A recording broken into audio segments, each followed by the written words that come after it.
Muy buenas, saluda Miriam Escacena al frente de tuguiamontessori.com y les doy la bienvenida a una nueva ponencia de la quinta edición del Congreso Internacional Montessori, en la que vamos a hablar de cómo desde la infancia podemos educar ya en estereotipos o no, cómo podemos evitarlo, sobre todo lo que tiene que ver con estereotipos de género. Para ello, tengo el placer de estar hoy con dos personas maravillosas a las cuales admiro muchísimo, Pablo Macías Alba y Belén Gaudés Teira, que nos ofrecen una ponencia con el título Cambiando el cuento, educar sin estereotipos. En primer lugar, quiero saludarles y darles las gracias por haber aceptado nuestra invitación a participar en este encuentro. Muy buenas, ¿qué tal, chicos? ¿Cómo estáis? Hola, ¿qué tal, Miriam? Muy bien. Fundamentalmente encantadas de estar aquí. Es una oportunidad fantástica y enhorabuena por el trabajazo, por el congreso que estás 5 años ya montando. Y nada, esperemos que nuestra ponencia guste y también abra un poquito los ojos para mirar el mundo desde otro punto de vista que yo creo que es fundamental. Hola Miriam, lo primero también por mi parte, bueno, agradecerte que cuentes con nosotros y también decirte que nos emociona estar aquí participando y poniendo nuestro granito de arena para ver si eso de la igualdad y la equidad empiezan a extenderse, ¿no? Desde las más tiernas infancias, ¿no? Desde el principio. Pues muchísimas gracias a los dos. Bueno, yo he de decir desde mi lado personal de madre que tengo 2 hijos y que hace bastante tiempo que sigo vuestro proyecto. Bueno, lo descubrí casi yo creo que por la pandemia, más o menos. Tenéis una editorial maravillosa, ahora contaré. Y mi hijo, sobre todo el pequeño, colecciona los cuentos. Está muy emocionado con todos ellos. Nos hemos conocido también en la Feria del Libro de este año, nos hemos desvirtualizado y bueno, a mí me parece un proyecto que debe llegar a todos los lugares del mundo. Yo lo recomiendo muchísimo en mis formaciones, tanto a familias como a maestros, que revisemos un poco las bibliotecas que tenemos en casa, que tenemos en los colegios, porque hay libros, hay cuentos que realmente no son dirigidos a la infancia, que se escribieron en otras épocas y a lo mejor dirigidos a adultos y con unos valores que están ahí del patriarcado todavía, que se van metiendo poquito a poco. Y luego pues tenemos todos estos problemas que tenemos en la sociedad, ¿no? Así que vamos a cambiar el cuento, como decís. Voy a repasar un poquito algunas líneas de vuestra trayectoria profesional porque me encanta siempre conocer a las personas a las que entrevisto. Como he dicho, pues Pablo Macías Alba, Belén Gaudés Teira son las personas que nos acompañan hoy. Son publicistas que abandonaron el mundo de las grandes agencias y marcas multinacionales para cofundar su propio proyecto de diseño editorial, Cuatro Tuercas, y en esta ferretería de ideas, como ellos dicen, trabajan para clientes, pero también desarrollan proyectos con un enfoque de género, como Prepapá, y una marca pensada para el futuro padre que busca fomentar la corresponsabilidad desde el inicio. Érase 2 veces, una segunda oportunidad para los cuentos de siempre, ahora despojados de sexismo y desigualdad, y la colección Ande yo valiente, que es la que he mostrado, que construye nuevos referentes para niñas y para niños. Así que un placer teneros aquí, yo estoy muy emocionada. Y la primera pregunta que os quiero hacer es, ¿cómo llegasteis a todo esto, no? Porque me gusta mucho conocer las historias personales. A veces uno elige una profesión, está determinados años ahí en ese mundo, en el mundo que nos han vendido, ¿no? Y luego de repente pues hay como una crisis personal o de valores, o también cuando la maternidad o la paternidad llega a nuestras vidas, ¿no? Y pensamos realmente qué legado queremos dejar, ¿no? A estas personitas. Entonces, bueno, soy de oídos, contadme un poco de vuestra historia y si me he dejado algo en la presentación, por favor, completarlo. Empiezo yo si quieres, Pablo. Sí. Pues mira, nosotros venimos del mundo de las grandes agencias de publicidad, nos conocimos allí, hacíamos equipo creativo en una agencia muy grande y una especie de crisis personal, ¿no? De saber qué queríamos hacer en este mundo, nos llevó a montar nuestro propio estudio de diseño, Cuatro Tuercas. Y luego otra gran revolución, que es la maternidad y la paternidad, que nos pone la vida patas arriba y nos hace mirar el mundo desde los ojos de la infancia y claro, lo que se descubre es revelador, nos llevó a crear una sección o una división editorial. Y ahí es donde nació pues, estas colecciones de las que hablas. Sí, la paternidad, hablo en mi caso, al final es una, bueno, como decía Belén, una revolución tal que te conviertes en padre, pero te vuelves a convertir de alguna manera en hijo. Entonces, eres capaz de ver los ojos desde la infancia, pero con la mente de adulto. Entonces, redescubres el mundo de una manera absolutamente diferente y te asustas un montón. Porque los recuerdos que tú tienes de cuando eres pequeño no tienen nada que ver con la visión como adulto que tienes a través de los ojos de tus hijos. Entonces, ese fue el motor, el detonante, ¿no? Y la necesidad de contar las historias de otra manera, tal y como nosotros queríamos contárselas pues, a nuestra hija y a nuestro hijo. Qué bonito, qué bonita historia. Es verdad que tenéis ahí dentro de la editorial como dos colecciones, ¿no? La de Érase dos veces, que es la de los cuentos clásicos con un final diferente, que yo tengo uno de ellos, creo que el de Pinocho, me parece. Y luego la otra colección, esta de Ande yo valiente, que es la que he mostrado, que además son cuentos rimados, que a priori puede parecer que no sé, que quizás no les atraen a los niños. Yo he de decir que mis hijos se lo saben de memoria, pero cada párrafo, cada cuento, y es como maravilloso, porque yo empiezo a leer y ellos completan, ¿no? Mi hijo, que además ha tardado en aprender a leer, pues él decía, no, no, sí me lo sé, lo estoy leyendo, ¿no? Porque se lo sabía de memoria. Y digo, qué bonito, cuántas cosas se trabajan y es, bueno, una auténtica maravilla, ¿no? Así que enhorabuena porque el proyectazo que tenéis es impresionante y vosotros os hacéis todo, lo escribís, tenéis también un amigo ilustrador, lo autopublicáis y bueno, chapo por este proyectazo. No sé si queréis completar algo o no, que he visto que Belén parecía que iba a abrir la boca. No, realmente sí, que al final esto es un proyecto de vida y que pretende, yo sé que suena muy utópico, pero pretende cambiar la visión que tenemos de la infancia, permitirles ser más libres a poquitos, porque nosotros realmente creemos que el mundo se cambia a poquitos, con pequeños gestos. Es la manera más revolucionaria que tenemos para cambiar el mundo, porque se pueden hacer muchas cosas desde las instituciones, desde arriba, son necesarios los estados, los gobiernos, pero el poder está en la gente, el poder de cambiar muchas cosas está en la gente y nos hace especial ilusión que nuestros cuentos entren en las casas, se lean, nos imaginamos ese momento íntimo de lectura de un cuento por la noche y de una manera divertida, de una manera amorosa en familia, creo que conseguimos que las personas adultas que realmente somos quienes tenemos todos los prejuicios y quienes seguimos marcando a los niños y a las niñas a fuego con los estereotipos, sean capaces de darse cuenta de muchas cosas. Yo creo que ese es el verdadero valor de los cuentos, que son cuentos dirigidos a la infancia, pero que realmente quienes los tenemos que leer son las personas adultas. Somos las adultas porque somos los que realmente seguimos perpetuando los estereotipos de género y el poco respeto hacia la infancia. Que eso me parece, esto que tienes tú detrás de sí al niño tan Montessori, creo que nuestros cuentos trabajan en esa línea, en mirar el mundo desde un punto de vista mucho menos adultocéntrico, que nos va a hacer a todos y a todas ser muchísimo mejor personas. Eso sería un poco el resumen de lo que pretendemos. Ole, que no es poco, ¿eh? Que no es poco. Sí, y eso, el último libro que nosotros compramos, el de Simona, es una persona, justamente defiende mucho eso, ¿no? Que los niños son personitas, que no tienen menos derechos por ser niños, no son ciudadanos de segunda. Nos gusta decir a nosotros que nuestros cuentos son literatura para adultos disfrazada de literatura infantil, porque en realidad a los niños les llega, ¿no? A los niños y a las niñas les llega un mensaje y a las personas adultas les llega otro mucho más profundo porque están mucho más desviados a lo largo de todos estos años, ¿no? Entonces, sí, es un poco revulsivo, ¿no? Nuestros cuentos son un poco revulsivos para las personas adultas y eso está bien, ¿no? Hay que de vez en cuando tenemos que agitar y que nos agiten, porque eso es lo que nos hace mejorar.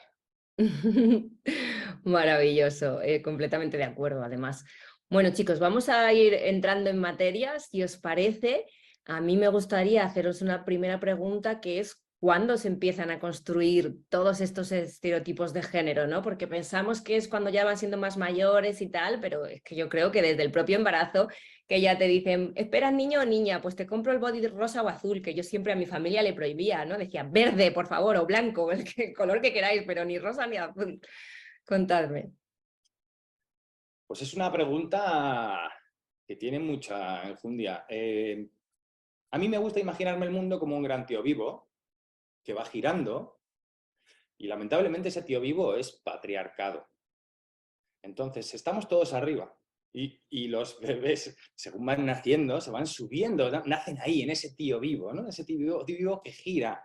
Entonces, estamos imbuidos en los estereotipos de género, estamos desde antes de nacer, porque cuando una pareja espera tener un bebé, si espera una niña, actúa de una manera o decora la habitación de una manera, si espera un niño, pues actúa de otra manera. Es como antes de nacer, ya estamos condicionando a esa persona que va a nacer.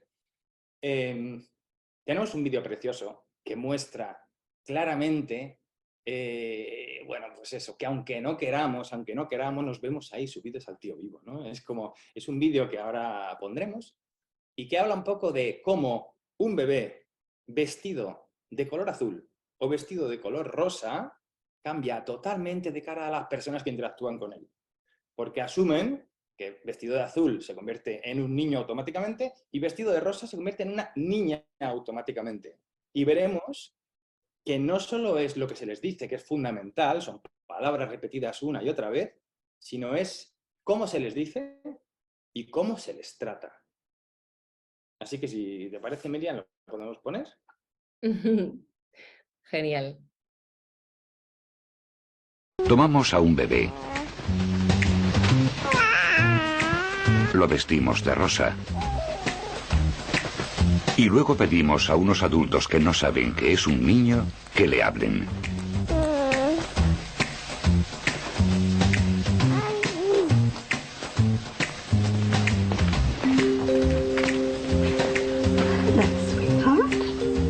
I can tell that you're a little girl, and I bet you're very nice to your mummy, and I think that you're going to be very beautiful as well.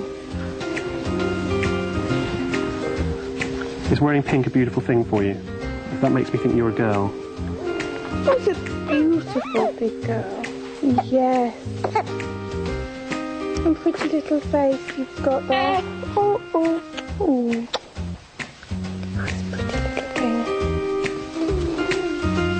Después cogemos al mismo bebé. Le quitamos la prenda rosa y la sustituimos por una de color azul.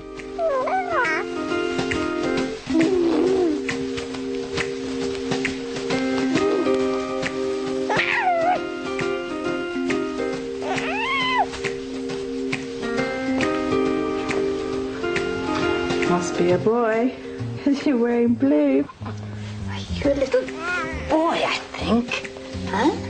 Oh, look at that. Look how strong you are. Whee! Hey, you're big, aren't you? Look at you. You're like a little wrestler with your big hands and your strong little body. Oh, you're a very strong boy. What you going to be when you grow up, eh? I think you're going to be a policeman. What are you gonna be? Are you gonna be a little dancer?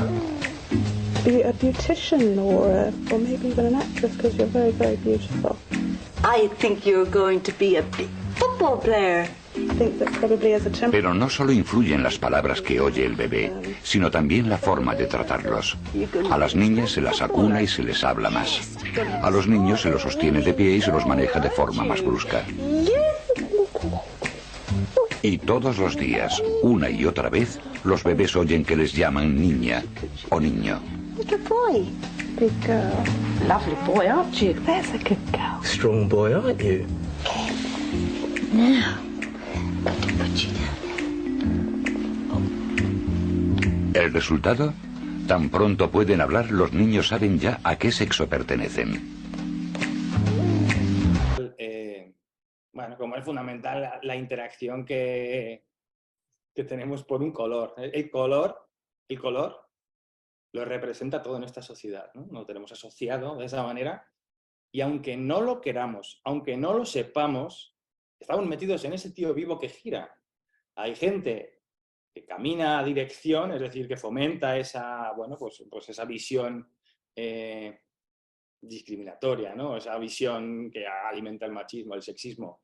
Y hay, bueno, otras personas que intentamos ir a contradirección, pero incluso yendo a contradirección tenemos que tener en cuenta que estamos metidos en ese contexto social, que hemos bebido de eso, hemos mamado de eso, y eso en cierto modo lo tenemos grabado. Hay que luchar contra ello, ¿no? Hay que tratar de deconstruirse continuamente, porque te das cuenta tú mismo pues que tienes prejuicios que aunque no quieras dices, uy, te salen, dices, uy, es inevitable.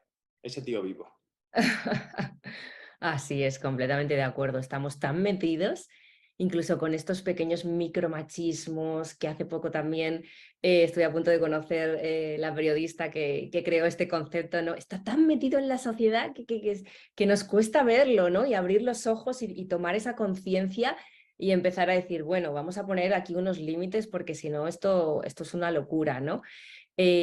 Contadme también, hemos hablado de cuándo empiezan a construirse estos estereotipos, que ya desde el propio embarazo, yo creo que mi hijo lo debió pasar mal porque como fue el pequeño y yo le ponía los botis rosas que me terminaron regalando, ¿no? Dice, esto es lo que te toca. ¿Cuándo ellos se empiezan a dar cuenta, empiezan a tomar conciencia del género? Pues mira, hay un momento clave.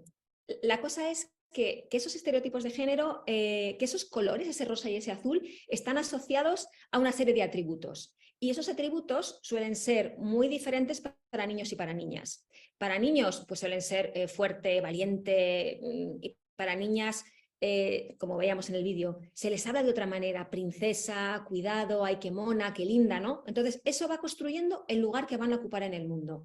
De los 0 a 3, todavía los niños y las niñas no son conscientes, evidentemente. Y si tú miras una escuela infantil o miras a un grupo de niños pequeños de 2 años jugar, todavía verás a niños jugando con un carrito de bebé, jugando a amamantar, jugando a cuidar un bebé, jugando a disfrazarse de princesa, les da igual.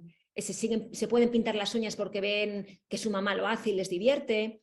Verás a las niñas que se relacionan desde otro punto mucho más enérgico, pero es a partir de los 3 años cuando empieza la verdadera socialización en las escuelas, donde ahí ya se empieza a dividir el mundo entre lo que es azul y lo que es rosa, entre lo que son cosas de niñas y lo que son cosas de niños. Y además, lamentablemente, nos guste o no, todo lo que está asociado a los niños, a los hombres, es mucho más positivo que lo que está asociado a las niñas. Además, todo lo que está asociado a los niños tiene que ver mucho más con el mundo exterior, con la proyección hacia afuera, y lo que está asociado a las niñas tiene que ver más con los cuidados, con el mundo interior, con el hogar. Y eso construye el lugar, insisto, que los niños y las niñas van a ocupar en el mundo. Dice que a partir de los 3 años podemos observar que ya los niños empiezan a decir que eso es de chicas, que eso es de niñas, de una forma casi despectiva, ¿no? Que se les resta valor, ¿no? Porque es menos poderoso, es menos fuerte, es menos hacia afuera. Dejan de hacer cosas, como te decía, como pintarse las uñas. Y a partir de ahí cambia el cuento completamente. Cambia el cuento. El mundo se empieza a dividir. Por eso tenemos que desde casa ser muy conscientes de que tenemos que luchar nosotras mismas contra esos estereotipos y no seguir perpetuándolos, como te decía antes. Pero ya te digo, desde la más tierna infancia son ellos los que empiezan a ocupar ese lugar y empiezan a ver que el mundo está dividido y que si tú eres chico y quieres encajar, tienes que tener una serie de atributos y si eres chica tienes que tener otros. Y no se mezclan. Luego, eso si lo trabajamos, si trabaja en las escuelas, en casa, podemos llegar a reconducirlo, pero es complicado, es como un sello, ¿no? Son pequeños sellos, etiquetas que te van poniendo que luego cuesta mucho, como cualquier etiqueta, cuesta mucho librarse de ellas. Azules y rosas, ya ves tú qué cosas. Esto lo comentáis en uno de vuestros cuentos y es que es impresionante, ¿no? Hasta vas a una tienda a comprar ropa a tu hijo o a tu hija y ves que 3/4 partes de la tienda son cosas de niña y de niño es muy poquito, ¿no? Y es como que ya las niñas tenemos que estar guapas desde pequeñas, que si el vestidito, que si el lacito, tal, y a la hora de regalar juguetes, bueno, los catálogos de Navidad creo que que ya hubo uno este año que empezó a cambiar cosas, ¿no? Y no tener páginas de niñas y páginas de niños, de juguetes, ¿no? Es que es una cosa terrible cómo está metido, ¿no? en la sociedad. ¿Qué significa educar en igualdad? ¿Cómo podemos hacer todo esto además? Porque es un gran reto. Totalmente. Mira, educar en igualdad es, has puesto unos ejemplos clarísimos. Se trata de escoger y intentar no escoger aquello que marcadamente tiene un sesgo de género. Quiero decir, si tú, lo decías clarísimamente, entras a una tienda y ves el mundo dividido en dos, pero ya no es solo por colores, es por el tipo de ropa. El tipo de ropa. Yo me he quedado impresionada de cómo la ropa de las niñas pequeñas es mucho más incómoda que la de los niños, pica porque tiene estrellas, purpurina, cosas pegadas que pican, lentejuelas, a veces está muy hipersexualizada, que ese es otro temazo, Miriam, que merece una ponencia por sí misma, esa hipersexualización de la infancia, pero es que el elegir una determinada ropa, un determinado calzado estrecho de punta significa que las niñas no pueden hacer cosas físicas. Tú intentas trepar a un árbol, saltar, correr con unas mallas que no te lo permiten, con algo que es incómodo. Y eso es fundamental, darse cuenta. Y dejar, decías, ¿qué es educar en libertad? Pues dejar a los niños y a las niñas que sean lo que quieran ser. Es decir, tu hija a lo mejor quiere llevar en un determinado momento vestirse de princesa, maravilloso, pero también si tu hijo quiere vestirse de princesa porque le apetece, ¿seremos capaces como sociedad de permitirlo? Porque sí que es verdad que ahora mismo hay una tendencia enorme en empoderar a las niñas. Me parece fantástico que las niñas estén empoderadas, pero ese es el modelo a seguir, el empoderar a las niñas para que imiten comportamientos masculinos que se basan más en otros valores, más de fuerza, energía, potencia, más masculinos tradicionales. Nosotros creemos, y por eso trabajamos, que tan importante en educar en igualdad es empoderar a las niñas como cambiar el modelo masculino. Ahí nos parece que está la clave. Hay muchos proyectos que empoderan a las niñas y las hacen que jueguen al fútbol, que trepen, sí, fenomenal, pero cambiemos el modelo masculino. Centrémonos en que los niños también pueden cuidar, pueden ser sensibles, pueden llorar y pueden hacer cosas tradicionalmente de niñas que están denostadas. Demos valor a lo femenino, demos valor a lo tradicionalmente femenino, a ese cuidado, a ese amor, porque si no cambiamos el modelo masculino no sirve de nada que empoderemos a las niñas. Y eso es educar en igualdad, dejar que cada niño y cada niña sea lo que quiere ser y siempre tener como padres, madres y educadores una mirada, las gafas violetas puestas, como yo digo, para ver que en todas partes, juguetes, como decías, ropa, patios de los colegios, luego podemos hablar de eso, todo está, el patriarcado nos está haciendo siempre la 13-15. Ponerse las gafas violetas, reconocer, como decía Pablo, que estamos imbuidos en eso y que incluso nosotros nos pasa que siempre te la juega. Pero bueno, si ya tienes las gafas violetas puestas, te darás cuenta de que puedes seguir educando en igualdad con esa conciencia que yo creo que es fundamental. Sí, me encanta lo que has dicho de los ejemplos de la ropa, ¿no? Es verdad que las niñas ya tienen su ropita, es para ir guapas.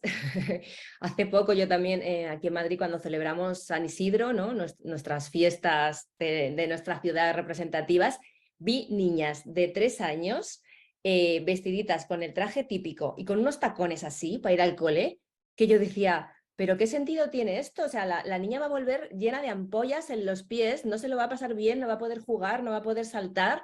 ¿Qué estamos haciendo, no? Y cuando hablabas de todo este tema de la ropa, me ha venido a la mente también, no sé si os acordáis, yo creo que fue el año pasado que se hizo viral un vídeo en el mundo del deporte, ¿no? Simplemente, ¿qué ropa hay para los atletas y para las atletas?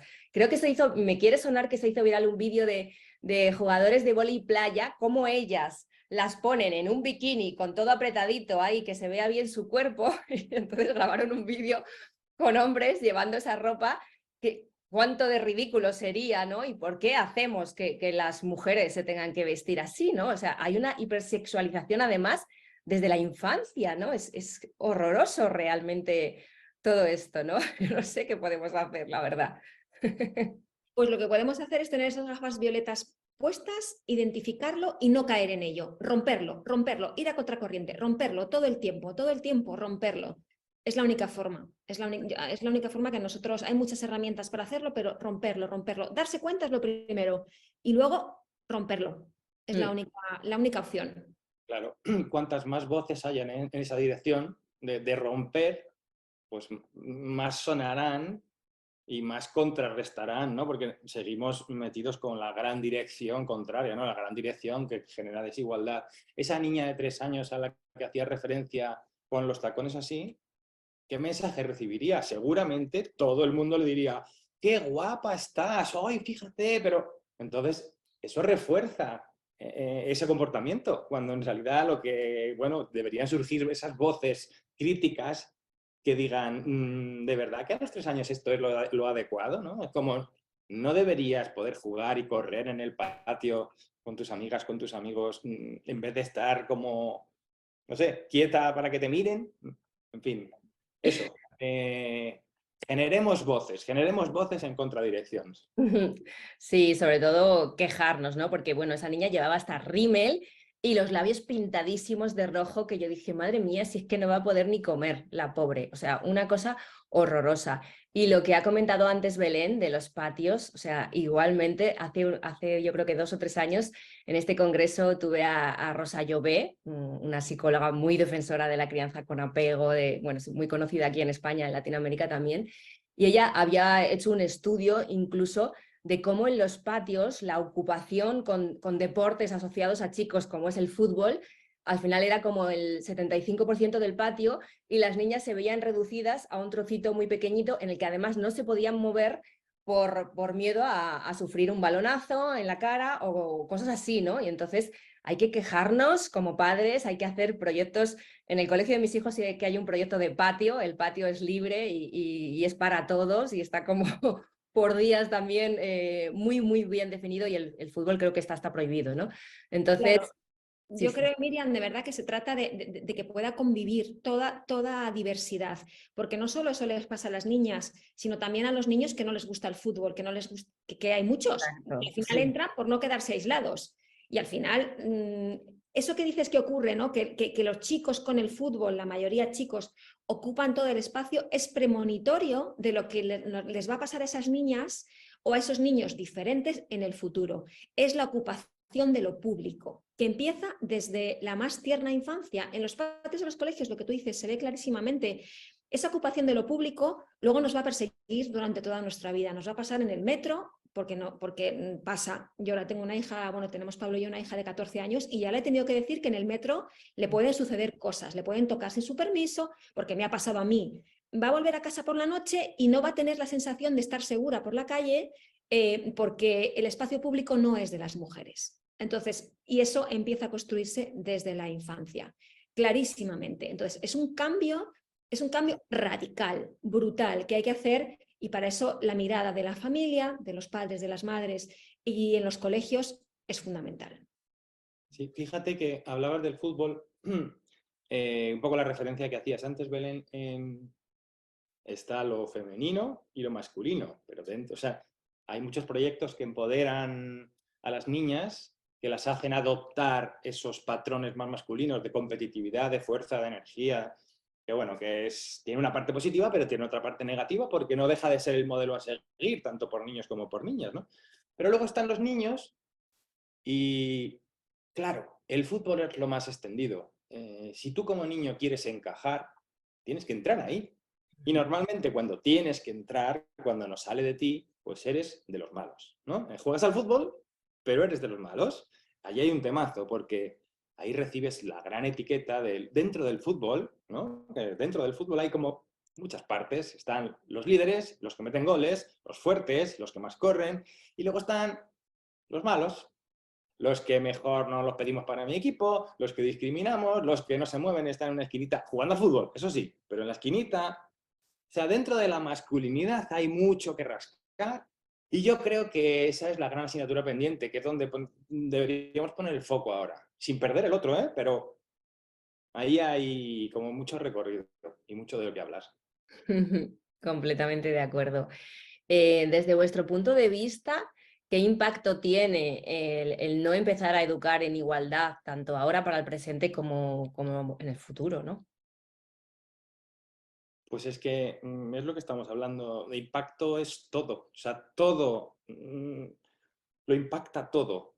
En el presente está coartando la libertad de cada persona, de cada niño, de cada niña. Les está marcando un camino que no es el que necesariamente quieren recorrer, pero muchas veces se ven obligados o obligadas a meterse por ahí por encajar, ¿no? Porque hay muchas voces, aunque no suenen, son voces silenciosas a veces, que marcan el camino y que si te desvías, constantemente te están reconduciendo, reconduciendo, reconduciendo, reconduciendo. La sociedad es un poco perversa porque estamos todos tan acostumbrados a actuar así que el camino está marcado, ¿no? Vamos marcándolo, marcándolo.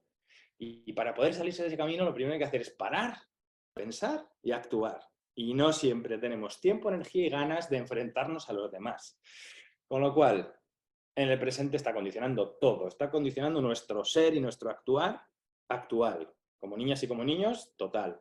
Y a futuro, pues a ver, yo considero que el futuro es una sucesión de presentes, con lo cual es como condensar muchos presentes de estos en el día de mañana, ¿no? O sea, a futuro, pues condiciona a qué te vas a dedicar, cómo te vas a comportar en el mundo, qué tipo de relaciones vas a establecer, si estableces relaciones de dependencia o estableces relaciones de liderazgo. O sea, todo esto está marcado por una educación que viene pues, desde ahora, ¿no? Pero, o sea, lo condiciona todo, tanto a presente como a futuro.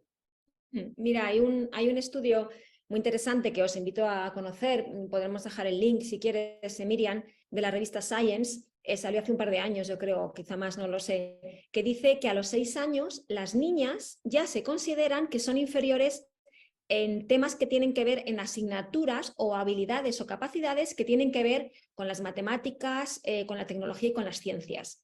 Si tú a los 6 años ya piensas eso, es un estudio avalado, no recuerdo, perdona, creo que era Harvard, no lo recuerdo muy bien, pero, ostras, si ya a los 6 años piensas eso de ti misma, te vas a ir inevitablemente vas a pensar que no vales. Y si tú le dices a tu cerebro que no vales, no vales, no vales, al final creas un surco cerebral que te va a decir que no vales para las ciencias, para las mates o para cosas que son más de chicos. Es decir, hasta ese punto, esos estereotipos nos marcan en la infancia y de verdad que determinan el lugar que vamos a ocupar en el mundo. Tanto los chicos como las chicas, quiero decir, no solamente es una cuestión de las mujeres. Hay chicos, hay niños que se tienen, con lo que decía Pablo, se tienen que enmarcar en una masculinidad donde no se sienten cómodos, donde tienen que ser fuertes, tienen que ser valientes, no pueden llorar. Es decir, que también es perverso para los niños, no solamente para las niñas, porque en realidad no dejamos ser a la infancia lo que quiere ser, y ese es el principal problema que causa en el presente, como decía Pablo, pero también a futuro porque construye la forma también en que se van a relacionar, en las relaciones afectivas, sexoafectivas, es decir, influye muchísimo más de lo que realmente queremos ver. Completamente de acuerdo. Yo en mi caso personal, que estudié una ingeniería y además, imaginaros, ingeniería mecánica. Yo creo que en mi clase éramos 4 chicas. Entonces, o sabías de coches o te veías todas las carreras de Fórmula 1 o no sé qué, o no tenías tema de conversación con ellos, ¿no? Yo sí que fui siempre como rarita a contracorriente, porque a mí me encantaba, pero es verdad que sí, ¿no? Que ya vemos como desde pequeñas van a otro tipo de elecciones, incluso a la hora de elegir estudios, de qué van a hacer en la vida. Está como muy asumido que si al final forman una familia, que también se les vende desde el principio, son ellas las que van a cuidar, las que van a hacer un parón en su vida profesional. Yo tengo una pareja de amigos, por ejemplo, que ha sido él quien ha decidido hacer ese padrón. Bueno, lo han decidido juntos como pareja, ya tiene un buen trabajo, con muy buena posición, entonces es él quien de momento cuida a los niños y están continuamente cuestionados, ¿no? ¿Pero qué pasa? ¿Pero por qué no trabaja? ¿Pero es que es un vago? ¿Pero es que es un mantenido? O sea, cosas de este tipo que dices, ¿por qué? O sea, ¿por qué en una pareja en la que lo hace la mujer se ve como lo normal y lo que tiene que hacer, además, con el prejuicio a su propia carrera profesional, y sin embargo, si deciden que sea el hombre, se le cuestiona, se le critica, parece que algo está fallando, es que es horroroso. Sí, fíjate, En nuestro caso, bueno, trabajábamos en casa y la verdad que nos organizábamos muy bien, pero es verdad que, bueno, Belén dio pecho a... Voy a hablar de Violeta. Bueno, en los dos casos, tanto en Violeta como en Nicolás, ha pasado lo mismo, ¿no? Pero con Violeta recuerdo que por las mañanas yo me la llevaba a dar un paseo largo por el Retiro para que Belén pudiera recuperar un poco del sueño que no había podido tener la noche. Y bueno, pues en los ciclos siempre se hacía caca, ¿no? Nos pillaban en el Retiro porque igual estábamos 2 horas caminando, y entonces ya tenía yo mi banco, el banco que ponía el cambiador, y entonces la cambiaba allí, ¿no? Todos los días la cambiaba allí. Bueno, pues todos los días pasaba alguien por detrás y me miraba como diciendo, uy, la que te ha tocado. Y yo pensaba, la que me ha tocado, no, esto es mi día a día, pero la gente percibe que es como una excepción, ¿no? Es como decir, uy, pobrecillo, fíjate, lo que le ha tocado hoy. Pues no, eso era mi día a día. Y me encanta, en tu caso está claro que eras una excepción ahí, ¿no? En la carrera, ¿no? Y en nuestros cuentos hablamos de la excepción que confirma la regla, que no es que confirma la regla, porque nosotros creemos que el mundo está formado por excepciones. O sea, la regla al final es algo un poco forzado, ¿no? Hay que respetar las excepciones de cada uno y de cada una, porque al final todos somos en cierto modo excepciones. La excepción es maravillosa. Esa frase que está en todos los cuentos la repite mi hijo un montón de veces. Y lo que has comentado de la situación del Retiro, yo imagino que a lo mejor más de una abuelita se acercó a ofrecerte ayuda, no, pobre hombre, a ver lo que hace, voy aquí a echar una mano. Y también en relación a esto me viene la idea de que ¿dónde están los cambiadores en los restaurantes? En el baño de las mujeres. ¿Qué pasa? ¿Por qué no están, porque están ahí, ¿no? Belén creo que iba a decir algo, perdona. Todo eso que estáis diciendo construye y es un modelo. Porque lo que decía Pablo, haciendo las funciones de padre, que son, no solo es que sea su obligación, ojo, es que él quería hacerlas porque no quería perderse nada. Es que eso es lo que, ya no es que tengas que hacerlas por obligación, leche, las querrás hacer porque es tu hija, porque querrás cuidarla, porque no, que no se trata solamente de la obligación. Pablo, me acuerdo cuando yo me quedé embarazada, decía, es que no me quiero perder nada. Por supuesto, porque él también iba a ser padre. Ese es el gran cambio, porque luego cuando vemos a padres que hacen estas cosas, lo que se repite es un padre excepcional, es un padre maravilloso. No, perdona, es un ser funcional que está cuidando de su hija. Chimpún. En cambio, cuando las madres nos tomamos a lo mejor para irnos con amigas, teniendo un bebé, es como de, bueno, ¿y quién está cuidando de la niña? Ostras, pues su padre. No sé, es como todo como una auténtica locura. Es lo que decía Pablo, es ese tío vivo que repetimos constantemente cosas que realmente no se corresponden con un modelo de equidad y de igualdad. Yo creo que es fundamental cambiar ese modelo porque es la base sobre la que está construido el mundo y realmente necesita un restyling absoluto. Sí, sí.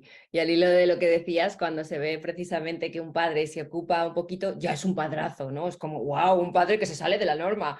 Qué majo es, ¿no? Qué suerte ha tenido esta mujer con este padrazo. Y sin embargo eso, si salimos nosotras a tomar un café o a lo que sea, a un poquito de autocuidado, ya es como mala madre, ¿no? Que ese concepto también está ahí haciendo mucha pupita. Otra pregunta que os quería hacer, ¿cómo podemos empezar a educar así de esta manera? Primero desde casa y luego desde el cole. Vamos a ir mirando poquito a poco. Yo tengo una idea en la cabeza y es más importante de lo que cuentas, que es importante, que suena, que resuena, que cala, pero más importante de lo que cuentas es lo que haces, lo que muestras, ¿no? Yo creo que la mejor manera de educar es a través del ejemplo. Bueno, de estas frases de internet que es como, no te preocupes de lo que les dices a tus hijos porque lo que importa es lo que haces, ¿no? O algo así. Bueno, pues es eso. Yo estoy totalmente de acuerdo con eso. Entonces, lo que es fundamental para educar en igualdad en casa es que haya igualdad en esa casa. Es decir, que la gente que viva allí crea firmemente en la igualdad y la ponga en práctica. Es decir, que haya un reparto equitativo de las tareas que hay que hacer, de los cuidados, de hacer la comida, de ir a la compra, de limpiar lo que haya que limpiar. Bueno, pues eso, es como actuar de manera igualitaria también en las relaciones, no solo en las acciones, sino también en las relaciones, ¿no? Para mí eso es lo fundamental.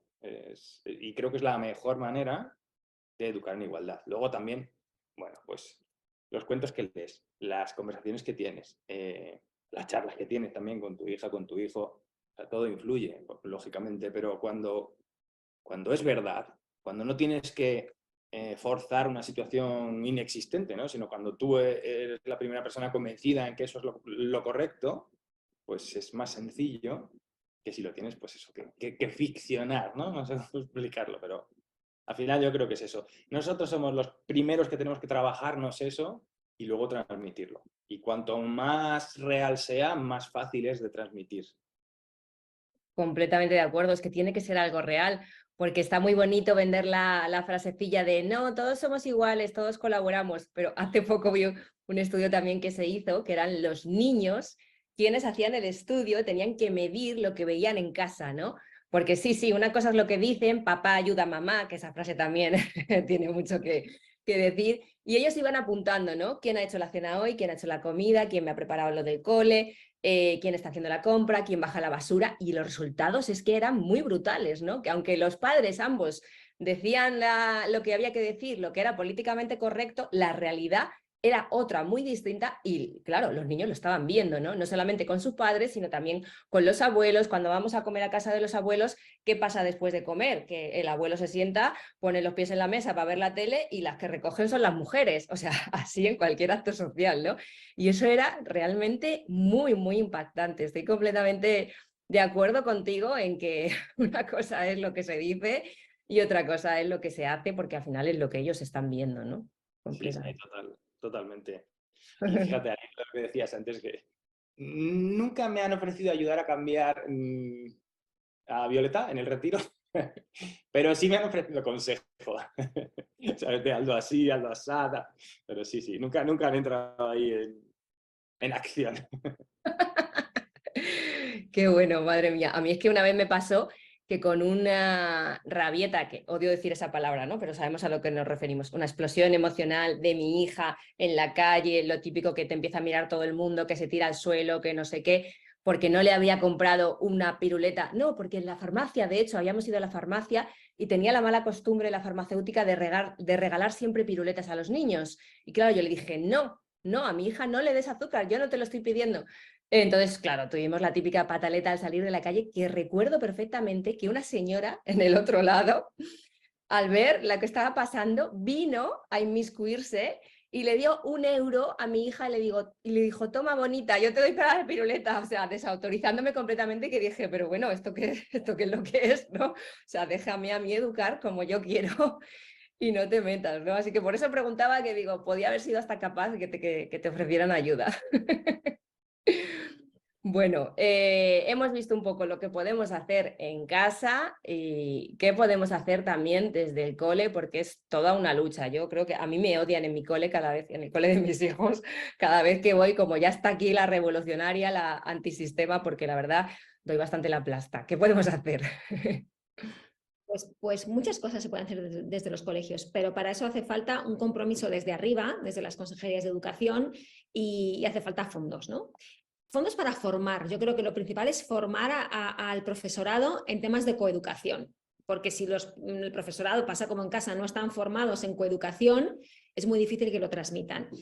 Hay que hacer un esfuerzo real para que los libros de texto incluyan figuras femeninas, porque al final solo se habla de Marie Curie el día 8 de marzo. ¿Sabes? Como todos nos acordamos de Marie Curie el 8 de marzo y ya está, y chimpún.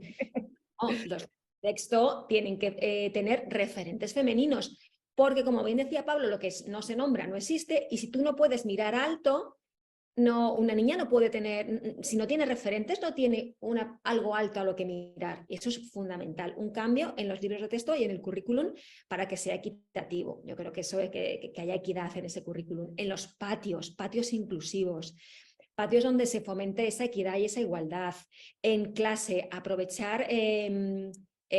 igual que en casa, no se trata de no poner una película de Disney que sigue, sobre todo las más antiguas, perpetuando esos estereotipos. La puedes ver, la puedes hasta disfrutar, pero luego puedes tener una conversación súper interesante, tanto en casa como en el aula, de cuáles son esos modelos que se están perpetuando. ¿Cuáles son? ¿Te sientes identificada con esa Rapunzel que no hace más que esperar a que venga el príncipe y la rescate? ¿Te sientes identificada con esos 7 enanitos que son seres que no saben ni freírse un huevo y que viene Blancanieves a hacerle todas las tareas? ¿Te sientes identificada? ¿Te gusta ese modelo?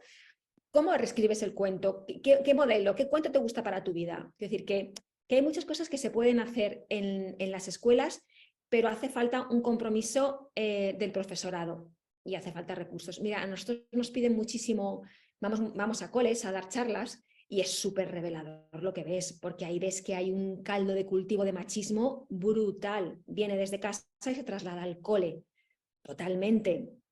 Y luego ves también que son niños y niñas que es que lo traen heredado ya. Quiero decir que ya, sobre todo en primaria, secundaria, ya está tan arraigado que es súper complicado. Pero bueno, hay muchas cosas que se pueden hacer en las escuelas si realmente el profesorado tiene esa visión más feminista, ¿no? Y más de equidad. Porque al final, fíjate, nosotros nos piden mucho los cuentos de colegios, pero mucho desde las AMPAs. Hay muchísimas AMPAs muy comprometidas que sacan fondos para comprar nuestras colecciones de cuentos. Porque es más fácil para ellos sacar fondos que dentro de un colegio público, que es como complicadísimo los fondos de dónde vienen. Pues eso, los padres y las madres tenemos que tirar y tenemos que ser pesadas. Miriam, me parece fabuloso que seas la plasta del cole, porque es que el cole no es un lugar donde aparcas a tus hijos, no, es el sitio donde también les están educando y les están formando como personas. Y es fundamental que las familias estemos implicadas en lo que se hace, en lo que se dice, y que estemos abiertas a ayudar y a colaborar. No que se vea como una intromisión, sino como una ayuda y una colaboración para construir presentes mucho más bonitos y futuros mucho más equitativos. Yo creo que eso es fundamental.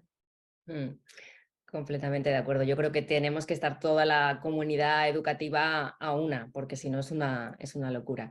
Creo que iba a comentar algo, Pablo, sí. Sí, fíjate que al hilo de lo que estaba comentando Belén, a mí me molesta, bueno, yo sé que soy un poco pejiguero, pero a mí me molesta cuando se nos ve el plumero, me explico. Hablamos de Marie Curie, y hablamos de Marie Curie un 8 de marzo, y además cuando hablamos de ella hablamos de que hay que recordar a las mujeres, que hay que hablar de ellas. A ver, deberíamos ser capaces de integrarlos de una manera mucho más cotidiana. No hay que agitar la bandera cada vez que lo hacemos, sino que hay que integrarlo en la vida, ¿no? En la cotidianidad. Y yo creo que eso, hasta que no seamos capaces de hacerlo de una manera normal, no va a calar. Va a ser la excepción esa de la que hablábamos antes. Sigue siendo la excepción. Y luego es impresionante como, también lo decía Belén, también hablábamos antes, un niño o una niña con 2 o 3 años apenas tiene prejuicios. Es increíble. Los va adquiriendo a partir de esa edad, les van llegando desde todos los sitios y los va haciendo suyos. Pero hasta ese momento, nosotros cuando vamos a dar charlas en coles, los más pequeños son los más abiertos de mente, los más libres, y cuando ya van creciendo, vamos subiendo de altura, ¿no? De altura de edad. Es como dices, ¿qué ha pasado entre esta edad y esta edad? ¿Qué ha pasado? ¿Sabes? Se han llenado de prejuicios, es una cosa, y de estereotipos, es una cosa brutal. Y me gustaría poner un ejemplo que viví yo. Violeta tiene 14 ahora y Nicolás tiene 11. Son nuestros hijos. Entonces, lo acabo de hacer ahora mismo. Cuando estaba solo Violeta, a Violeta yo la trataba como en femenino, ¿no? Venga, hija, vamos, hija. Cuando nació Nico, y me refería a los dos, a ambos, pues decía, venga, chicos. Y Violeta al principio me decía, Violeta con sus 3 años o 3 y medio, que ha tenido un cerebro privilegiado siempre, me decía, papá, te has equivocado. Has dicho chicos y yo soy chica. Y yo decía, bueno. Y estaba siempre diciendo, cuando sea un poquito más mayor le tengo que explicar que el masculino es el que se usa como neutro, ¿no? Le tengo que explicar. Pero antes de que le explicara, dije, espera, si es que el que estoy confundido soy yo. Si es que me estoy dirigiendo a ella de una manera que ella no se siente identificada. ¿Y por qué tengo que hacerle a ella ver que lo normal es lo otro? Lo normal no es lo otro. Lo normal es que yo siempre me he dirigido en femenino a ella ¿Y ella dónde se siente identificada ahí? ¿Por qué de repente le tengo que desidentificar o reidentificar? Porque la sociedad diga, ¿no? No sé. Y me hizo pensar mucho en el lenguaje inclusivo que tan demonizado estaba por unos sectores, pero que creo que está tocando la identidad de las personas y es mucho más importante de lo que parece. Desde luego, en mi caso, me di claramente cuenta de ello. Claramente. Qué bonito, además, que tu hija ya fuera así con esa mente, ¿no? Eso es maravilloso. Estamos hablando del colegio, de qué podemos hacer como padres, de cómo se va bebiendo, cómo al final todo el patriarcado nos va invadiendo desde que ya son muy pequeñitos y luego siguen creciendo ya con esas ideas instaladas en su mente. Y nosotros que tenemos ya hijas adolescentes, 14 la vuestra, 13 la mía, ya estamos viendo incluso consecuencias, ¿no? de todo lo que ha ido posando ahí. En el instituto de mi hija este año hicieron también, les compartieron este estudio que se hizo del sesgo de género en el cine, desde Bechdel, creo que se llama, ¿no? De cómo todas las películas al final, bueno, la idea del amor romántico también, que es peligrosa a más no poder, ¿no? Que es lo que se nos vende ya desde los cuentos, como decíamos, y bueno, pues que esto es así, ¿no? Tenemos que esperar a ser salvadas, rescatadas, y las cosas que se hacen con amor, por amor, incluso violencia y todo esto, ¿no? ¿Qué podemos hacer ahora con nuestros adolescentes para seguir educando en la igualdad? Mira, yo hace tiempo viví una situación, no eran niños bastante pequeños, pero ya me indicaba hacia dónde va esa conceptualización de las relaciones, de cómo son las relaciones. Salía una niña del colegio y le decía a su madre: oh mamá, es que Federico, no recuerdo el nombre, es que me trata fatal, es que me persigue, me pega, me levanta la falda. Y la madre le dijo, con toda su buena intención, ese tío vivo del que hablaba Pablo, le dijo: eso es que le gustas y no sabe cómo decírtelo. Ojo, ojo, ojo. Es decir, le estás diciendo que alguien que te trata mal, siendo chico, es porque tiene un sentimiento de atracción hacia ti, y como hombre que no sabe expresar sus emociones, las expresa así. Ojo, y la niña debía tener 8, 9, 10 años. Ya estamos diciendo eso. Y eso, tengo amigas que dicen que eso es algo bastante repetido. ¿Sabes? Quien bien te quiere te hará llorar. Quiero decir, esa sabiduría popular que es horrible, horrible, ¿no? Y eso nos da una señal de cómo estamos enseñando cómo se construyen las relaciones.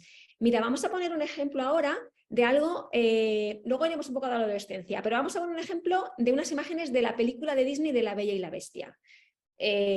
Vemos una bestia que tiene secuestrada a la bella, que la estamos vendiendo como que la secuestra igualmente porque no sabe cómo expresar, ¿no? ese sentimiento.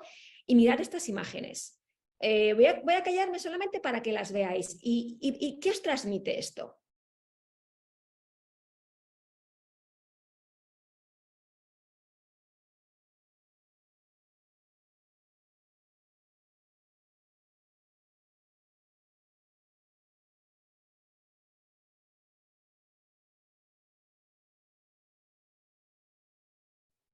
Son las imágenes que acabamos de ver, son de extrema violencia, de extrema violencia.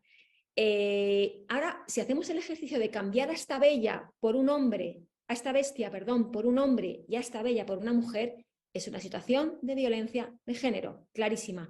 Pero eso, le metemos el brilli brilli, le metemos las canciones, la, y es todo maravilloso. Y no solo le decimos a las niñas y a los niños que si alguien te hace sufrir, lo hace porque es un ser atormentado, sino también le estamos diciendo que, ojo, te tienes que quedar, porque tienes que ayudar a que cambie, porque si te vas, no crees en el amor verdadero, en ese amor romántico. ¡Ostras, qué mensajito estamos metiendo! Así como el que no quiere la cosa. ¡Ojo, ojo! Quiero decir, cuando nosotros le dimos la vuelta a La Bella y la Bestia, yo he tenido amigas que me han dicho: me has destrozado la vida, me has destrozado el cuento. Pero porque decían, no me puedo creer que me haya comido esto con patatas, porque esto, me perdonaréis lo feo de la frase, es una gran mierda con un lazo rosa.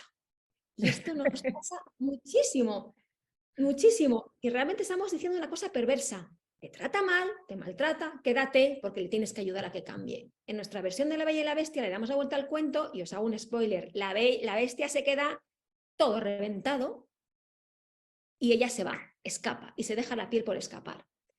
Digo esto porque luego en la adolescencia nos espantamos del tipo de relaciones que se establecen. Ese es el mensaje que estamos dando. Este es absolutamente el mensaje que estamos dando. Tanto los adolescentes, luego llegan las redes sociales, llegan el control por el WhatsApp de dónde estás, dónde no estás, con quién estás.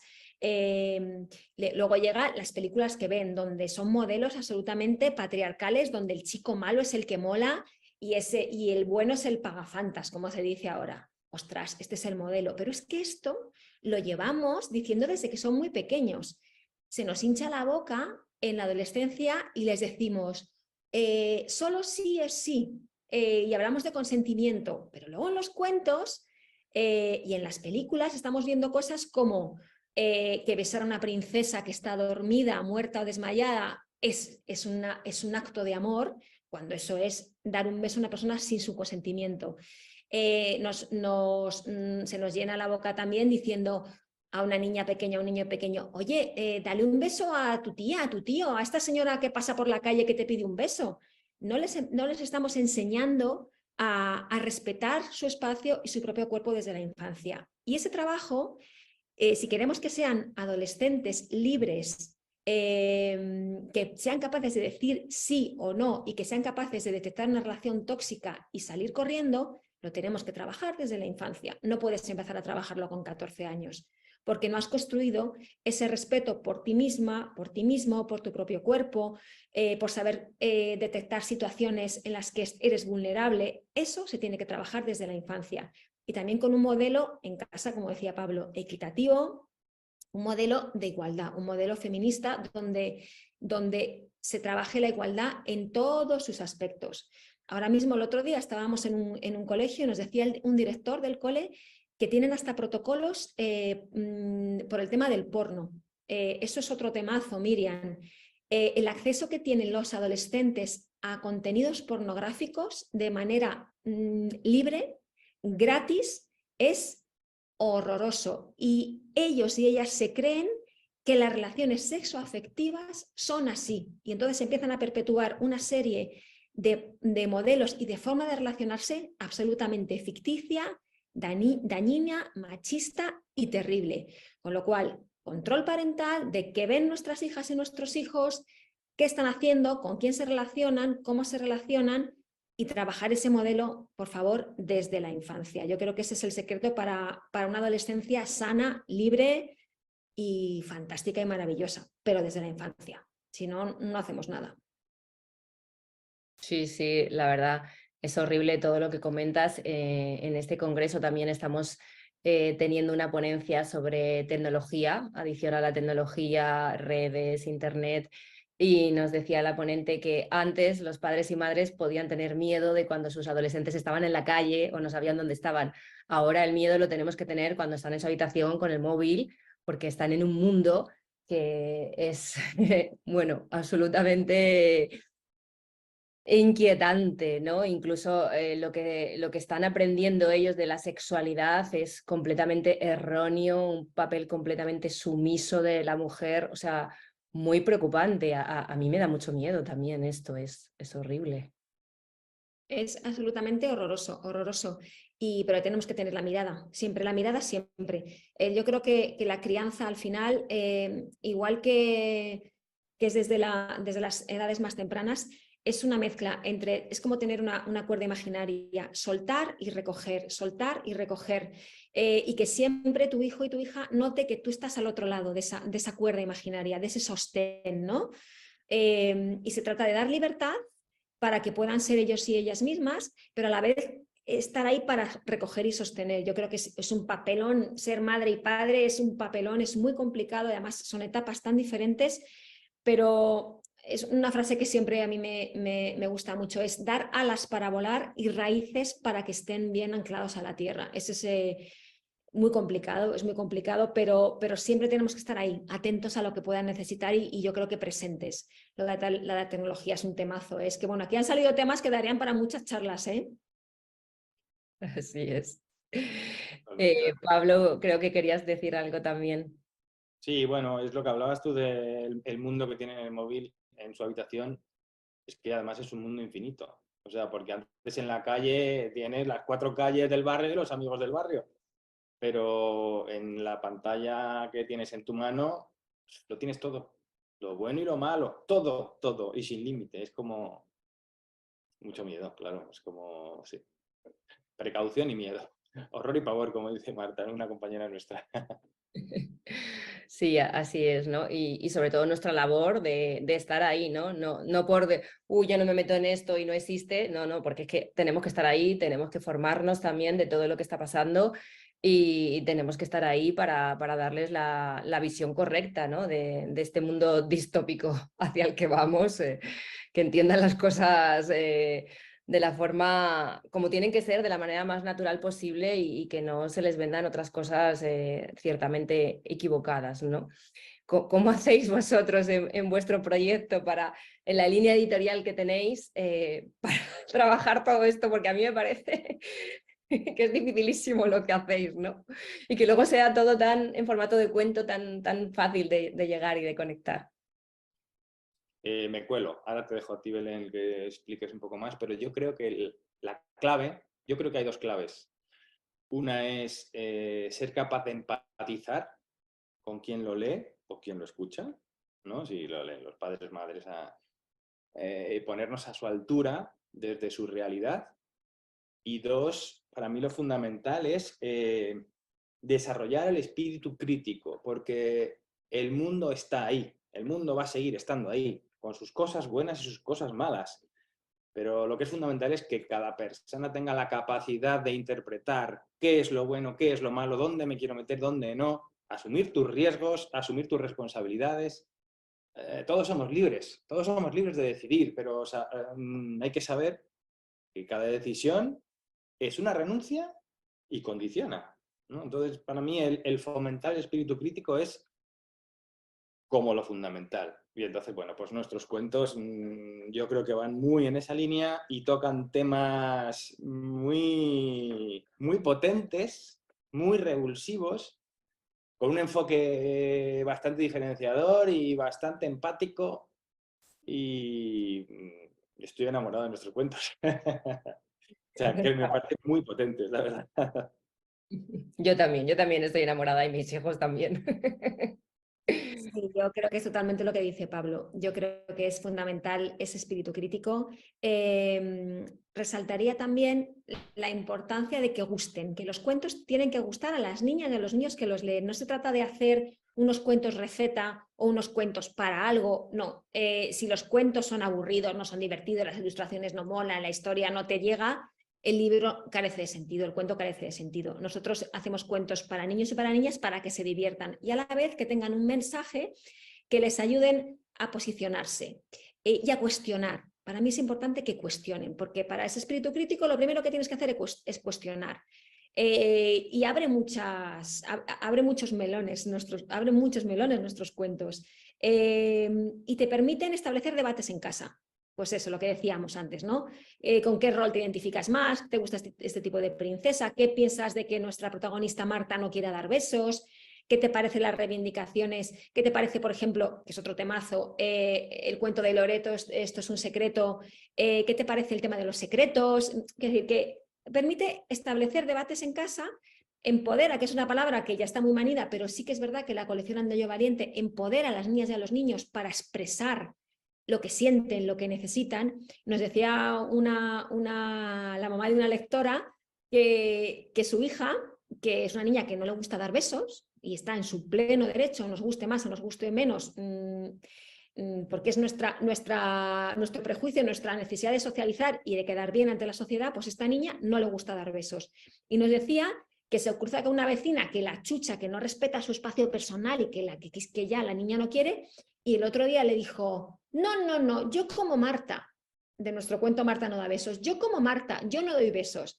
Pues eso nos parece tan transgresor y nos gusta tanto que haya niños y niñas que tengan un anclaje y que les llegue tan dentro, que sean capaces de identificarse con ese personaje de Marta y que no se sientan tan solos en su diferencia, que eso nos parece súper potente y nos emociona de verdad y nos da que pensar que un proyecto tan pequeño como empezó siendo el nuestro, que ahora se vende en Latinoamérica, en toda España, que realmente es un proyecto potente, nos maravilla eso, pero sobre todo nos maravilla que ayude a niñas y niños a que sean respetados, porque eso nos parece fundamental. Esa mirada de María Montessori, sigue al niño, respeta al niño, acompáñale, nos parece que nuestros cuentos, no siendo decididamente Montessori, pero es que sí que trabajan en la misma línea de respeto al niño y a la niña. De hecho, en Pinocho, el que tú tienes, hay una parte que hace un homenaje a María Montessori, y donde el padre de Pinocho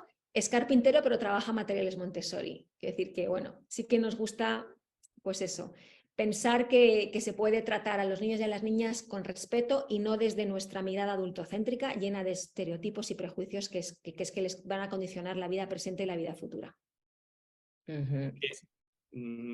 Deberíamos ser conscientes, ya lo empezamos a ser, pero deberíamos ser mucho más conscientes de que muchas veces son ellos los que nos enseñan a nosotros. O sea, que tenemos que tener la capacidad de aprender de ellos, porque es que nos enseñan muchísimo. Pero para eso tienes que ponerte en el lado del aprendiz, no del maestro. O sea, hay que, pues eso, invertir un poco los roles en algún momento y está bien, está bien. Yo creo que nos enseñan muchas cosas y nos muestran un mundo mucho más puro y mucho más libre de, pues eso, de prejuicios. Fíjate una cosa que hacemos mucho en nuestros libros, es que las adultas protagonistas de nuestros cuentos piden perdón a veces a sus hijos. Ostras, eso que es súper transgresor, porque eso de decir, cariño, me he equivocado, pues sí, tenía razón, me he equivocado. En un cuento que tenemos que es lo contrario de compartir, que todos los cuentos enseñan a compartir, en este los padres se dan cuenta, oye, igual que con Marta, oye, pues mira, tienes razón. Eso, ostras, que las personas adultas seamos capaces de decir, me he equivocado, cariño, y dejar nuestra soberbia y nuestra adultez a un lado, es muy transgresor. Y eso a los niños les encantan porque ven que sus padres y sus madres son humanos y que les entienden y se colocan a su misma altura, sabiendo que son personas a las que tienen que respetar, que no son los adultos del futuro, que eso es una cosa que me espanta, pensar en los niños y en las niñas como las personas adultas del futuro. Son ahora. Yo creo que eso es importantísimo.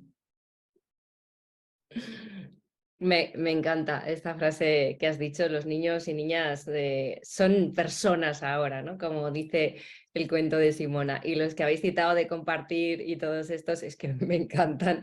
El de Marta no da besos, nosotros ha sido una de nuestras últimas adquisiciones y el pequeño mío nunca jamás ha dado besos. La niña, como es la mayor, siempre ha sido educada de otra manera, claro, y es mucho más complaciente y el pequeño siempre ha dicho no. Y cuando ha tenido ese cuento ha sido como, ¿ves? Es lo que yo decía, yo doy besos a quien quiero. Es como...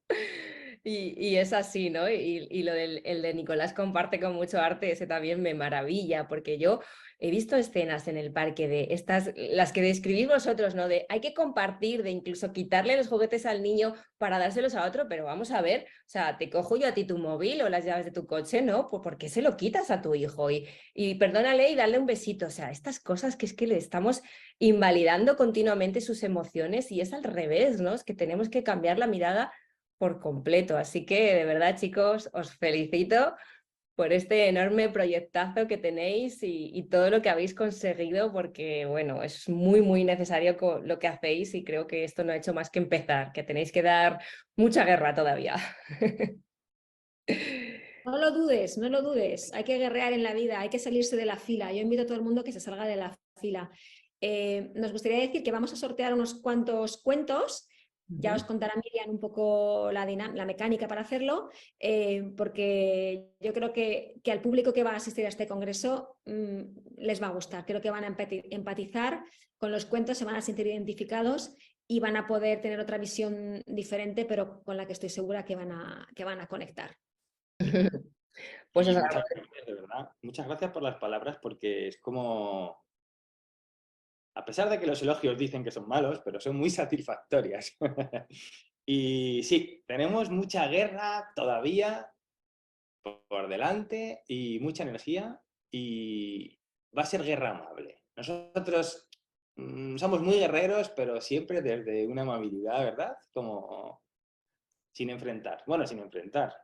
Poniendo otra situación que ya cada uno la procesa desde donde pueda o quiera, ¿no? Desde el enfrentamiento o no, pero nosotros mantenemos una guerra amable. Como debe ser. Como debe ser, con ese espíritu de ir poquito a poco, dejando esas semillitas de cambio, que es así como se logran las cosas, ¿no? A ver si en un par de generaciones ya no tenemos que hablar de esto, que sería un sueño para todos nosotros y las personas que estamos aquí en este congreso. Así que gracias por todo lo que habéis compartido, gracias por vuestra generosidad. Ya explicaremos muy bien cómo haremos ese sorteo, bueno, pues para dar las gracias también a todas las personas que están en este congreso y nos pueden apoyar con el pase premium para que sea viable y podamos seguir haciéndolo año tras año. Y bueno, recuerdo vuestras redes sociales, Cuatro Tuercas, vuestra página web igual, ¿verdad? Si queréis comentar alguna cosita para que os puedan encontrar fácilmente, es el momento de decirlo.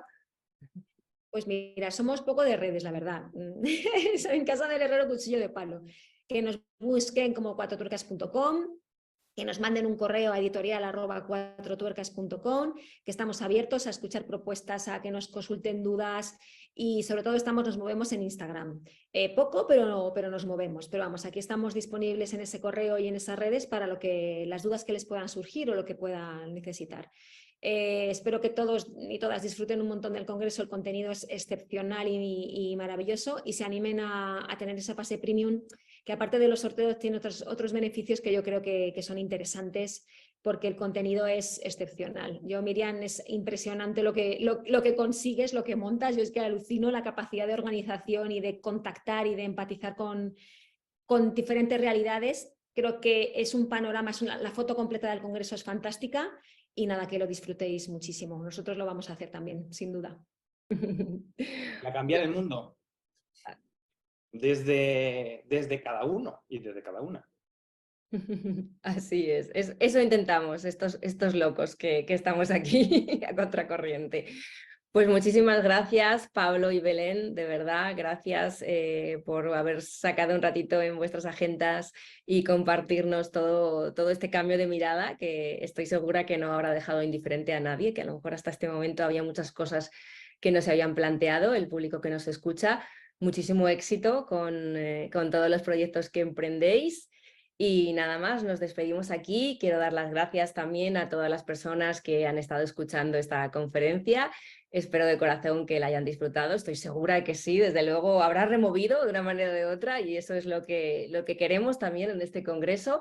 Así que nada más, nos despedimos y nos vemos en la próxima ponencia del Congreso Internacional Montessori. Muchas gracias.